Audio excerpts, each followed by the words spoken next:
Hi, I'm Mike Terry from Operation Brain Health. Now, if you're anything like me, you may struggle to motivate yourself to work out. And I have a trick for you if that's the case. And that is quite simply phone it in. I promise myself that I will go to the gym, but I will put in the absolute minimum of effort. And I'm going to tell you why that works.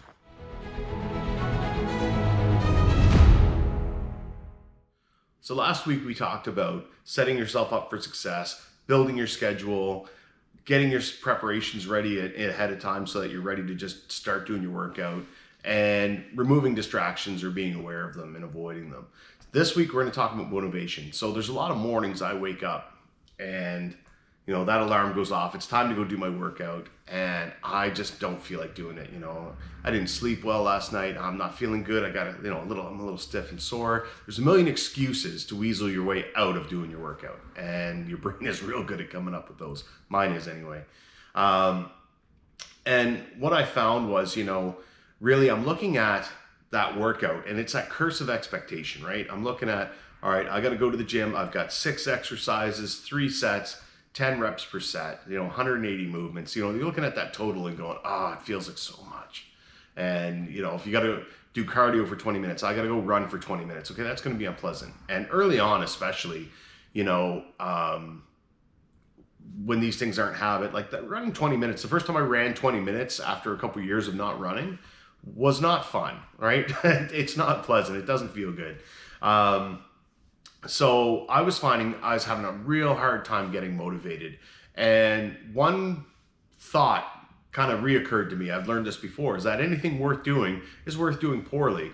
And it's counterintuitive because we're always told differently, right? You're always looking for that 100% solution. You're always looking to be, perfectly motivated, perfectly happy to go do everything. And if you're not living up to that standard, you feel like you're failing. And that's exactly what was happening to me. I was showing up at the gym. I was forcing my way through it. I'm doing my workout. I'm doing all 180 movements, we'll say, but I'm just forcing my way through it. I'm tense. I'm unhappy. Running, I'm tensed up. And it's really not pleasant. And you just feel like you're not doing a good job of it. So I decided, okay, I'm going to embrace this doing it poorly thing. And I'm going to show up at the gym and I'm going to phone it in, right? I'm going to, instead of doing 3 sets, I'm just going to do 1 set of each exercise. Instead of doing 10 reps, I'm going to do 5. And while I might not be getting in the full workout, at least I'm showing up at the gym and I'm building that habit. That was my rationale. And same thing with running. If I'm going to run 20 minutes, all right, well, I'll walk for 2 minutes and maybe I'll run for 3. I'll do a walk-run combo and just phone it in. So that was the idea. Just get to the gym, just build that habit, and then worry about the full workout afterwards. And a curious thing happened.